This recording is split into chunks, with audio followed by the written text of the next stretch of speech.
قبیلہ اوس کے اکابر کے نزدیک عاصم کا یہ جرم ناقابل معافی تھا کہ اس نے عدی کے بیٹے کی جان بچائی تھی، اور خزرج یہ معاف کرنے کو تیار نہ تھے کہ عدی اور اس کے بیٹے نے ایک ایسے مرحلے پر عاصم کی حمایت میں اپنی زبانیں کھولی تھی جب یہودی بنو اوس کے خلاف منتشر ہو چکے تھے۔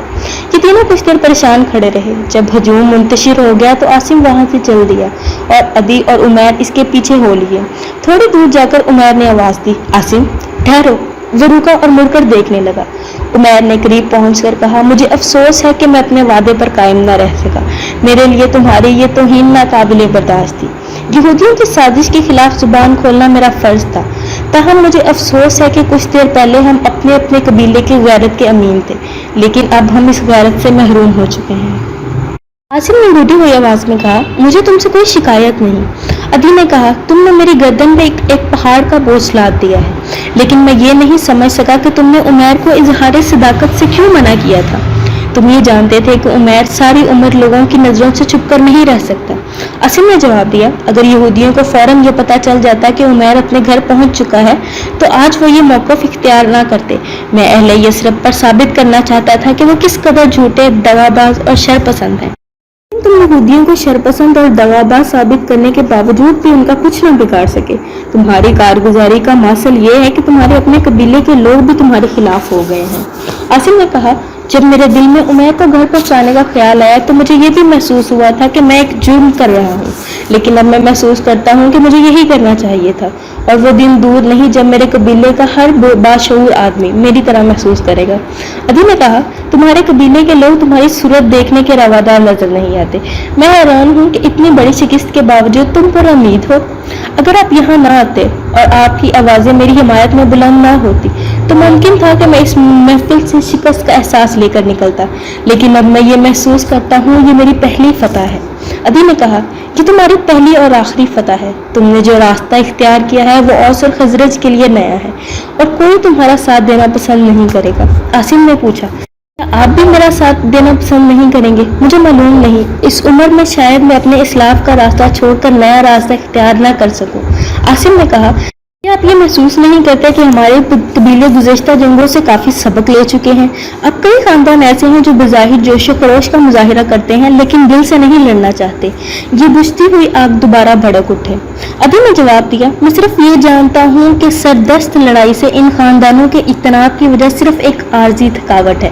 جب یہ تھکاوٹ دور ہو جائے گی تو ہمیں ایک دوسرے کو ذبح کرنے کے لیے ایک معمولی بہانے کی ضرورت بھی پیش نہ آئے گی۔ اوس اور خزرج کے درمیان دائمی امن کی تمنا کرنا ایک دیوانگی ہے۔ دیوانے ہو عاصم، اور شاید میں بھی دیوانہ ہو جاؤں، لیکن اس بستی میں ہمارے لیے کوئی جگہ نہیں ہوگی۔ عاصم کچھ کہے بغیر وہاں سے چل دیا، اور عدی نے عمیر کا بازو پکڑتے ہوئے کہا، آؤ بیٹا، تم جس زمین پر پھول دیکھنا چاہتے ہو وہ تمہیں کانٹوں کے سوا اور کچھ نہیں دے سکتی۔